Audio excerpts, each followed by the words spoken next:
ဒီနေ့ကတော့ဒီ6ချိန်အတွက်သုံးလုံးပေါင်းချင်းပရိတ်20အဆက်ကိုပြန်လည်မြောက်ပြီးတော့မှဖြစ်တယ်ပေါ့နော်ပရိတ်20 3မျိုးဖြစ်ပါတယ်အရင်ဆုံးအနေနဲ့ကျွန်တော်တို့ဒါလေးကတော့သုံးလုံးပေါင်းချင်းပရိတ်20ဖြစ်တယ်ပေါ့နော်နံပါတ်2ဖြစ်ပါတယ်ပရိတ်20ပေါ့နော်နပင်ရှာတက်ပြပေးတော့မှာဖြစ်ပါတယ်ဒီ39ခွန်5ခွန်တပင်ကနေ9လေးလေးရှာပြီးတော့ဒီတပင်ကိုတက်ပြပေးသွားမယ်ပေါ့နော်ဒါလေးကတော့ကျွန်တော်တို့ဒီ2024ကဏ္ဍတွေဖြစ်ပါတယ်ပေါ့နော်2024မှာသူရှာပြီးတော့တဲ့ကဏ္ဍတွေဖြစ်ပါတယ်ပင်ရှိပေါ့နော်နပင်ရှာဒီပရိတ်3လုံးကိုပရိတ်4လုံးပေါ့နော်ပရိတ်4လုံးကိုတက်ပြပေးတော့မှာဖြစ်ပါတယ်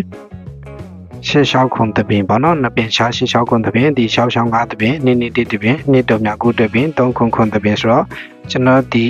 လာမယ့်6ချိန်အတွက်ရပြီဖြစ်ပါတယ်ပေါ့နော်ဒါလေးကတော့ကျွန်တော်အရင်တော့တင်ပေးသွားခဲ့ဘူးတယ်ပေါ့နော်ဒါလေးကိုကျွန်တော်အစားအနေပြန်ပြီးရှင်းပြပေးသွားမှာဖြစ်ပါတယ်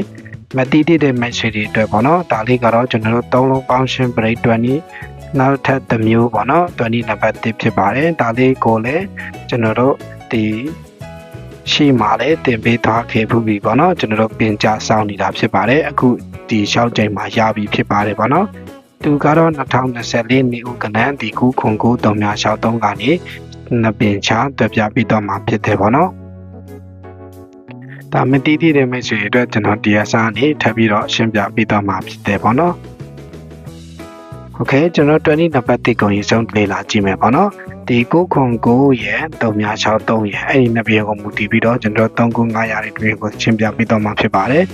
ခုနှစ်ပရိယာဒါလေးပေါ့နော်အဲ့မှာဆိုရင်34ခွန်3ည34ခွန်3ညပရိတ်၄လုံး